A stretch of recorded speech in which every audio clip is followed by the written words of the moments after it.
My husband went to work this morning. Then police showed up at my house asking why he was missing. His mother filed the report. When officers called his workplace, they said he hasn't been there in a week. I was totally confused. We had dinner together last night. He spoke about his day at the office. I thought I knew my husband.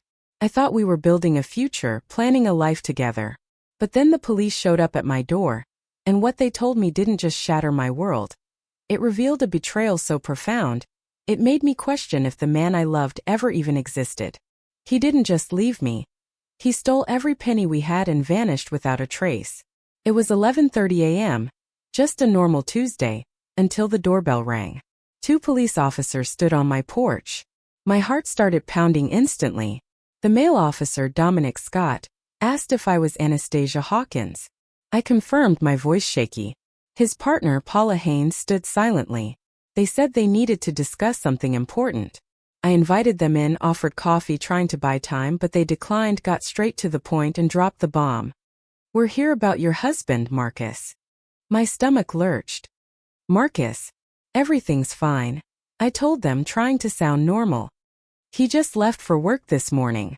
Officer Paula and Dominic exchanged a look, and that's when I knew. This wasn't fine. She explained they'd received a missing person report for Marcus, filed by his mother, Cecilia. "Missing? That's impossible," I blurted out. "He kissed me goodbye at 7:30 this morning." Officer Dominic opened his notepad. According to Cecilia Hawkins, she hasn't heard from her son in 4 days. And yesterday, when she called his workplace, Mir and Associates, they told her he hadn't been there all week. My mind reeled. No, that can't be right. Marcus goes to work every day. He's been working on a huge project there. Paula countered, her voice calm but firm. "We already checked. Mir and Associates confirmed Marcus hasn't been to the office since last Thursday." I grabbed my phone, my fingers fumbling, and tried calling Marcus. Straight to voicemail. A cold dread started to creep in. I insisted there must be some mistake. "He's been on his normal schedule," I pleaded. "Coming home, talking about his day at dinner." Dominic pressed. "What about yesterday?" I remembered perfectly. "He came home at 6:15. We had lasagna." He even mentioned a client meeting running long. Paula then asked when I last spoke to my mother-in-law.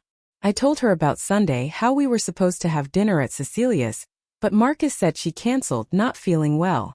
Paula's next words hit me like a slap. Cecilia said that dinner was never scheduled. My head was spinning. They asked to look around. I numbly showed them our bedroom. His toothbrush still by the sink, clothes in the closet. When Paula asked about his passport, I opened the desk drawer where we kept important documents. My heart froze. The passport and birth certificate were gone. "They were here last week," I stammered, "when I paid the bills." Then a radio call. Dominic looked at me, a grim expression on his face. "Another officer just spoke with your neighbor, Christian Rogers. He saw Marcus loading bags into his car last Thursday afternoon." I stared at him, incredulous. "That's impossible. He was at work." But Dominic insisted. Christian was 100% certain it was 1 p.m. No. This couldn't be happening. I called Marcus's office, directly asking for his assistant, Kimberly. She sounded surprised to hear from me. "Marcus hasn't been in since last Wednesday, Anastasia," she said. "He requested personal leave for a family emergency." A family emergency?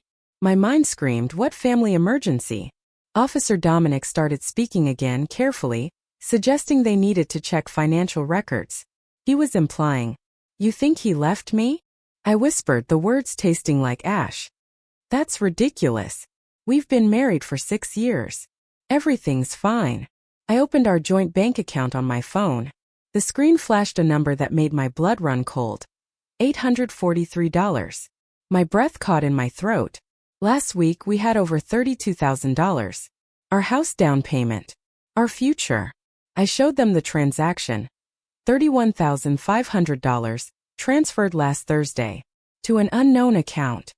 "There must be a mistake," I whispered, my voice barely audible. We checked our credit card statements next. Purchases at a luggage store, a men's warehouse, a ride share to the airport. All in the days before he disappeared. Dominic asked about family in other states, friends abroad. I mentioned his college roommate in Costa Rica.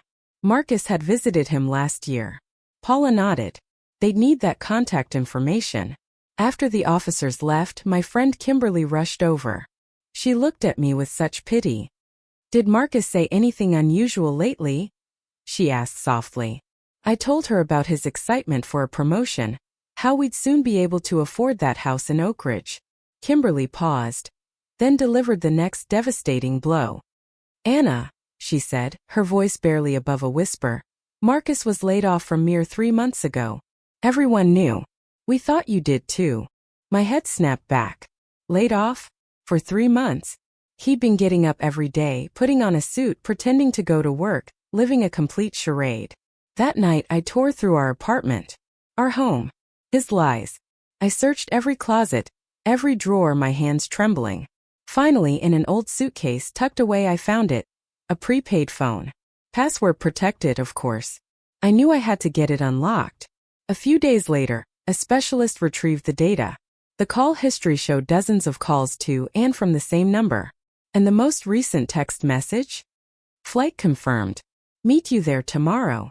2 days later, Officer Paula called. Her words were calm, professional, but they felt like daggers. "We've confirmed Marcus boarded a flight to San Jose, Costa Rica. And he wasn't alone." My world imploded. So yeah, my husband, the man who swore to love and cherish me, he just abandoned me, flew to Costa Rica with someone else, and drained our entire savings account. Honestly, the sheer audacity of that man.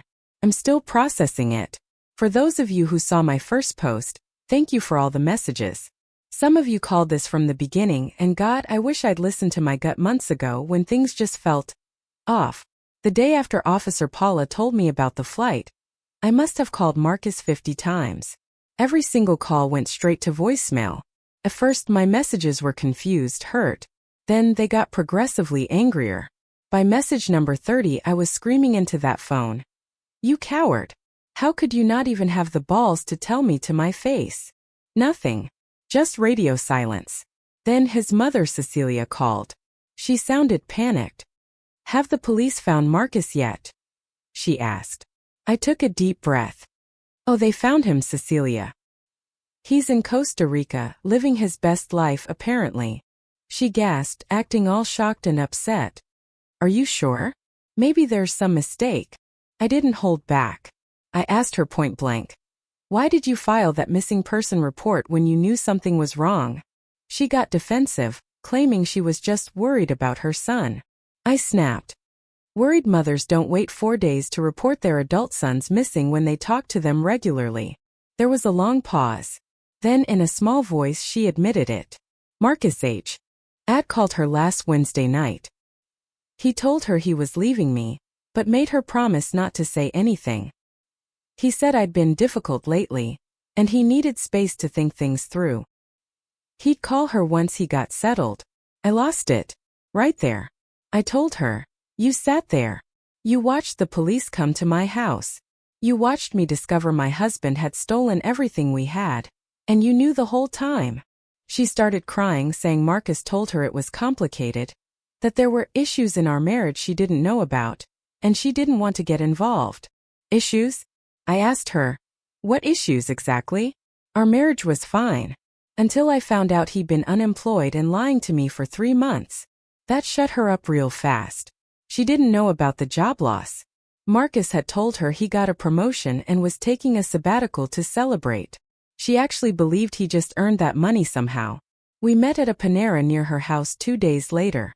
She insisted we needed to talk in person. She looked terrible. Hadn't slept, mascara smudged. She kept saying she didn't know Marcus would do this, that he'd always been such a good boy, that something must have happened to change him. I laid it all out for her. Marcus was laid off in July. For 3 solid months, he got up every morning, put on a suit, and pretended to go to work. He came home at normal times. He talked about projects and meetings and clients that didn't exist. He stole our entire savings, money I'd been putting away since before we even got married, and used it to fund whatever life he's building in Costa Rica with whoever he took with him. Cecilia kept insisting there had to be an explanation. Maybe he was depressed. Maybe he had a breakdown. I told her, depressed people don't book flights and buy new luggage and carefully plan their escape over multiple days, Cecilia.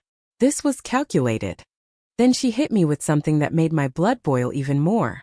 She said Marcus had called her yesterday morning from Costa Rica. He told her he was safe, that he was sorry for worrying her, and he'd explain everything soon.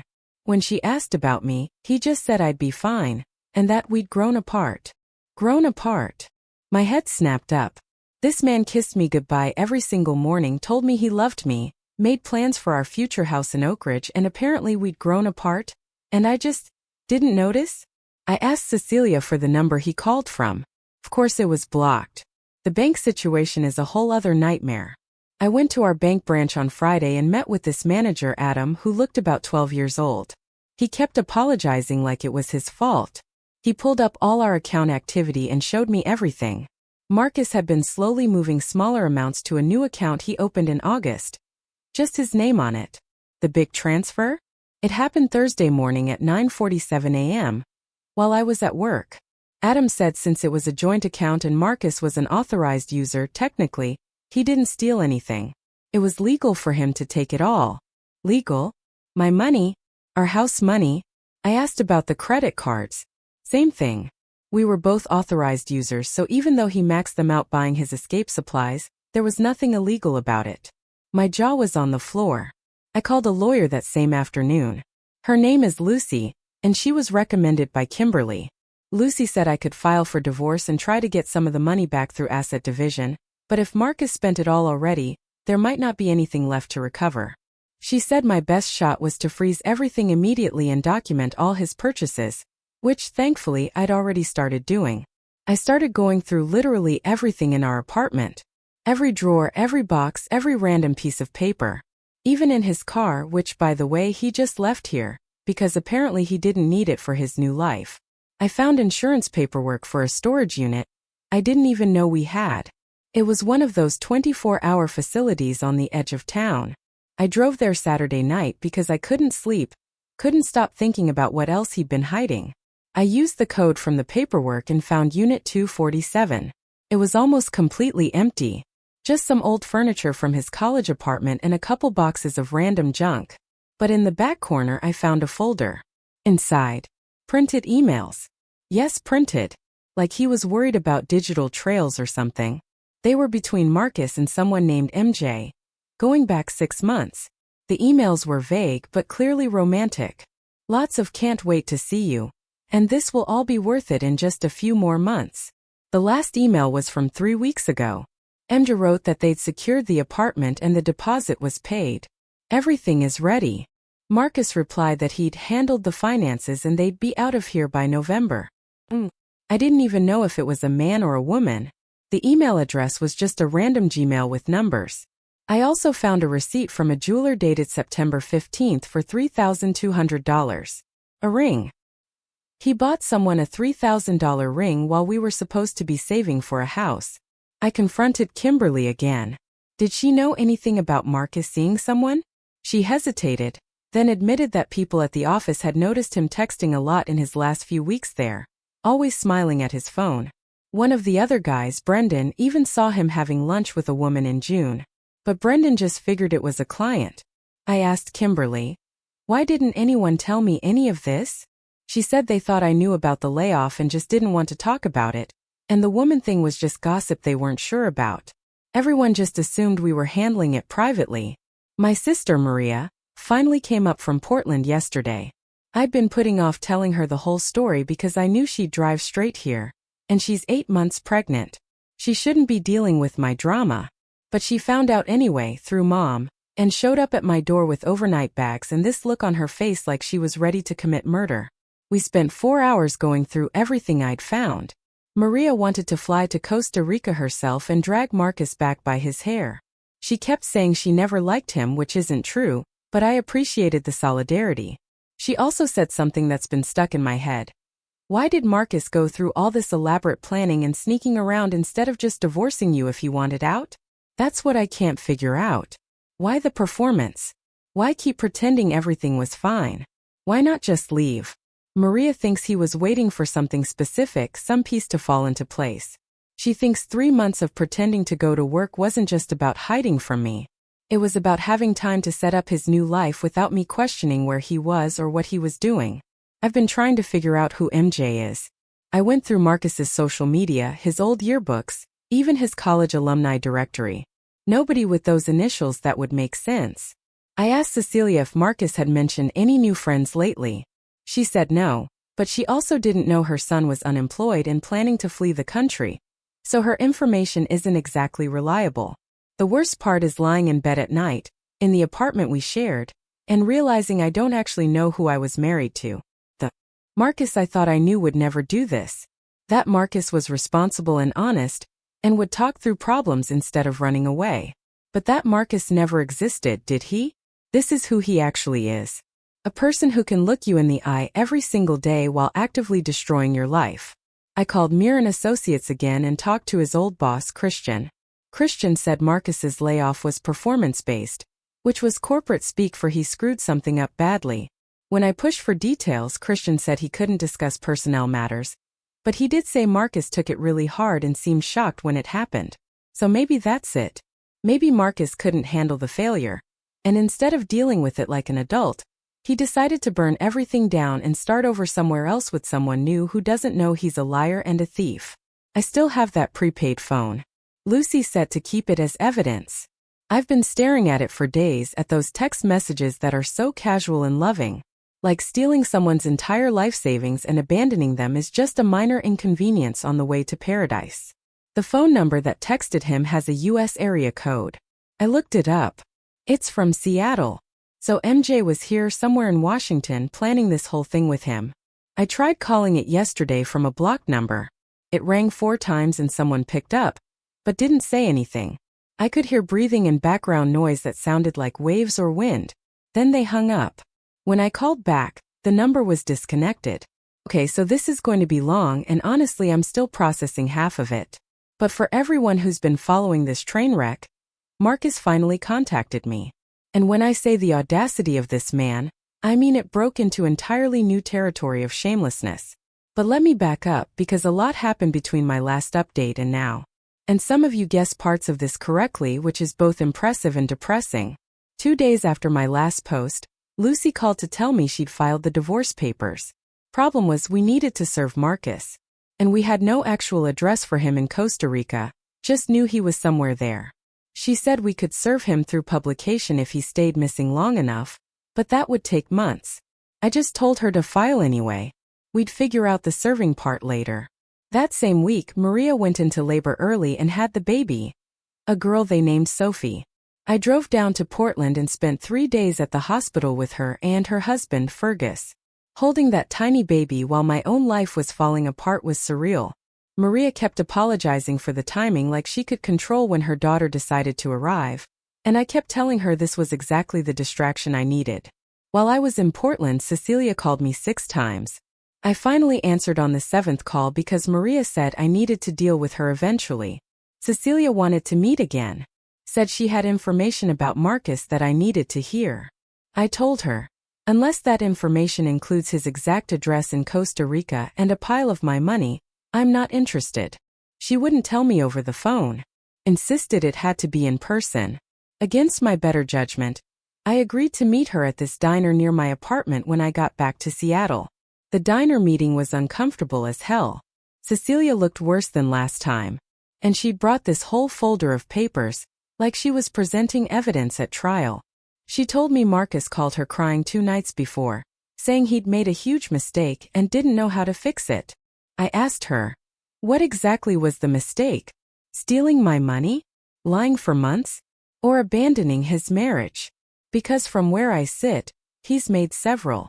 She finally admitted Marcus had been seeing someone he met online. When he lost his job, he spiraled and convinced himself his entire life here was a failure. And this other person represented a fresh start. The person's name is Madison Jimenez. A woman. Which honestly I'd figured out already, but hearing it confirmed still felt like a punch to the gut. Cecilia said Madison lives in Seattle, and they met through some online gaming community Marcus had joined last year. I didn't even know Marcus played online games. I asked Cecilia, "Why are you telling me this now?" She got all defensive, saying she thought I deserved to know the truth. I told her, "The truth would have been helpful 3 weeks ago when the police were at my door." She started crying, saying Marcus was her son, and she didn't know what to do. She was caught between us. I told her, "There is no between us anymore, Cecilia. Marcus made his choice when he drained our bank account and flew to another country. You can be on his side if you want, but I am done pretending we're all going to work this out like one big happy family." Then she hit me with something that actually made me pause. She said Marcus wanted to talk to me, that he'd asked her to set up a phone call. He apparently didn't want to contact me directly because he was afraid I'd, and I quote, "react badly." I lost it. Right there in the diner. I told Cecilia, "Marcus stole everything I had, made me look like an idiot and abandoned me without a word. And he's worried about me reacting badly." She tried to calm me down, but I was so far past calm. I told her to give Marcus my number. Oh wait, he already had my number. He'd just been too much of a coward to use it. I left the diner, got in my car, and sat there shaking for 20 minutes. Then I called Lucy and told her about the name Madison Jimenez. She said she'd look into it for the asset division case. Marcus called me 4 days later. A no number which I almost didn't answer, but something made me pick up. His voice sounded exactly the same, and that somehow made it worse. He started with how sorry he was, how he never meant for things to happen this way. I cut him off. "Which things exactly, Marcus? The cheating? The stealing? Or the abandoning?" He got quiet, then said it was all more complicated than I understood. I told him, "Then uncomplicate it for me right now."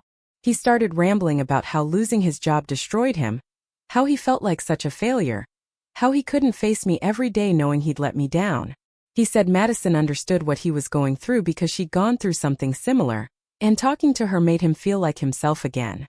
Over time they developed feelings, and when she suggested they start over together somewhere new, it felt like the only way out. I asked him, "Why didn't you just tell me any of this? Why the months of lying? The elaborate charade? The theft?" He said he tried to tell me so many times but chickened out because he knew it would hurt me. And the longer it went on, the harder it got. He then said he took the money because he figured we'd split it in the divorce anyway, and he needed it to start his new life. That's when I completely snapped. I told him that money wasn't ours anymore. It was mine. My savings from before we even got married, money I'd earned and saved while he was apparently playing video games with his girlfriend. He tried to argue that joint account meant joint money, and I screamed at him, "Joint meant we decided together, not that you got to steal it while I was at work." He said he'd pay me back eventually, once he got settled and found work in Costa Rica. Asked him how long eventually was supposed to take. He admitted he didn't know. Maybe a year or 2. I told him I wanted every penny back now. He said he didn't have it anymore. Most of it went to the apartment deposit, new furniture, Madison's credit card debt that they'd paid off so she could come with him. Madison's credit card debt. He used my money to pay off his girlfriend's debts. I asked him how much of my money he had left. He said about $4,000. Out of $31,000, he had $4,000 left after 3 weeks. The conversation went on for almost an hour. He kept trying to justify everything, saying he'd been depressed and not thinking clearly, that he'd never meant to hurt me this badly. I asked about the ring I found the receipt for. He admitted he'd bought Madison an engagement ring in September. They were planning to get married once our divorce was final. So, he was engaged to someone else while still married to me, using money we'd saved for our house to buy her a ring.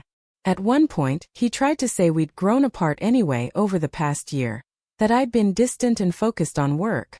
I reminded him that I'd been working extra hours specifically to save more money for the house he kept saying he wanted. He went quiet again. I asked him point blank, "Why did you do it this way? Why not just file for divorce, split things properly, and leave? Why the performance?" He finally admitted the truth.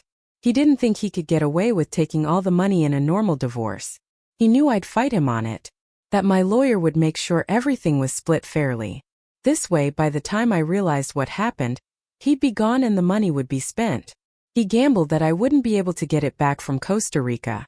Hearing him actually say it out loud, admit that he deliberately planned to screw me over, was somehow worse than discovering it on my own. This wasn't a spontaneous mistake or a moment of weakness. He'd calculated the best way to rob me and get away with it. I told him I'd filed for divorce and he'd be hearing from my lawyer.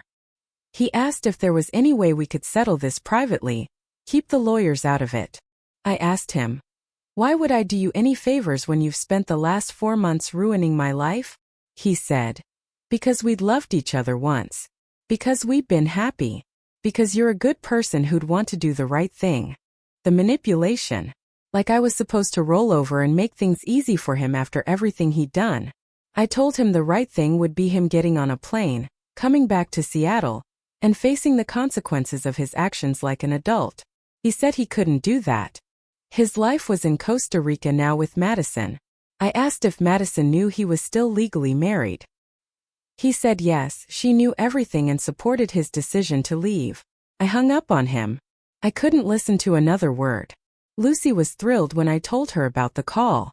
Apparently, him admitting to deliberately hiding assets and planning to keep them from me was exactly what she needed. She said it probably wouldn't get all my money back, but it strengthened our case significantly. She also found Madison Jimenez's social media through some legal databases she had access to. Madison is 29. And based on her Instagram, she'd been posting photos from Costa Rica for the past 2 weeks. Beach sunsets, tropical drinks, her and Marcus looking disgustingly happy together. In one photo from last week, you could even see the ring on her finger.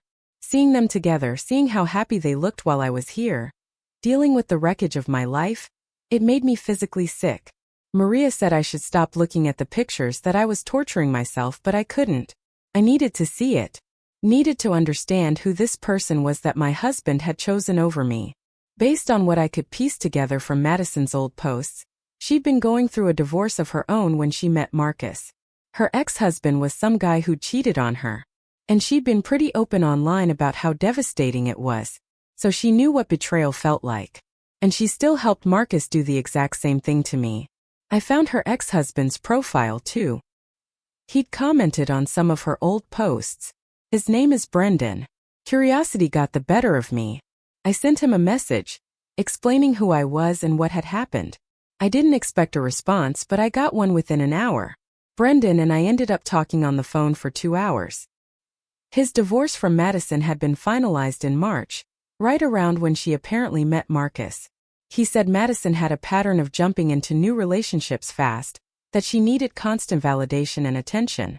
When their marriage fell apart, she'd immediately started dating someone new. And Brendan figured this Marcus guy was just the next in line. He also told me something really interesting. Madison had terrible credit and a lot of debt from their marriage. She'd maxed out credit cards trying to start a business that failed. And in their divorce settlement, she'd taken on most of that debt. He said she was always looking for someone to rescue her financially. Suddenly, Marcus's story about paying off her credit card debt made a lot more sense. Madison hadn't just been his emotional support. She'd needed his money. My money. He told me Madison's parents had disowned her over the way she handled their divorce. And she'd been pretty isolated before meeting Marcus. The divorce is moving forward slowly. Lucy says it'll take months, maybe longer, since Marcus is in another country. She's working on getting his wages garnished once he finds work and trying to freeze any assets he might have through legal channels. It's complicated and frustrating and expensive. Cecilia called again last week. She said Marcus had asked her to tell me he was sorry, that he hoped someday I could forgive him. I told her I didn't want his apologies through intermediaries. If he was actually sorry, he could wire back my money and stop hiding in Costa Rica. She said he was trying to build a life there and couldn't just abandon everything. I also told Cecilia that she needed to decide whose side she was on, because I was tired of her playing messenger between us. Either she was going to support what her son did, or she was going to acknowledge that he destroyed my life and stole from me. She couldn't do both. She got upset and said I was being unfair, that she was trying to help everyone. I told her there was no helping everyone in this situation. Marcus made his choice and she needed to make hers. She said she'd always love her son no matter what he did. I told her that was fine, but don't expect me to keep talking to her then. We haven't spoken since. My apartment lease is up in 2 months and I'm not renewing. Too many memories here. Plus, I can't afford it on my own anyway. Maria offered to let me stay with them for a while, but I think I need my own space. I've been looking at smaller studios closer to my work. I keep going back through our relationship, trying to figure out what was real and what was performance. Did he ever actually love me? Was our entire marriage just convenient until something better came along? Brendan says I'll drive myself crazy thinking like that. And he's probably right. He said he spent months doing the same thing with Madison before he realized it didn't matter. Whatever truth was there got buried under so many lies that it was impossible to excavate. I asked Brendan if he'd known Madison was seeing someone new. He said he'd suspected based on her social media activity, but hadn't known who until I reached out. He said Madison had a habit of rewriting history, making her current relationship seem like true love, and her past relationships seem like horrible mistakes. He warned me that she was probably painting Marcus as her savior right now, the man who rescued her from her terrible life. But here's what I keep coming back to. Marcus could have divorced me honorably.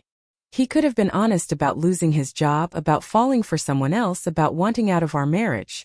It would have sucked and hurt and been awful, but it would have been real. Instead, he chose to lie and steal and manipulate. And that says everything about who he actually is. I don't want him back. I don't forgive him. I don't wish him well. I hope his life in Costa Rica falls apart spectacularly.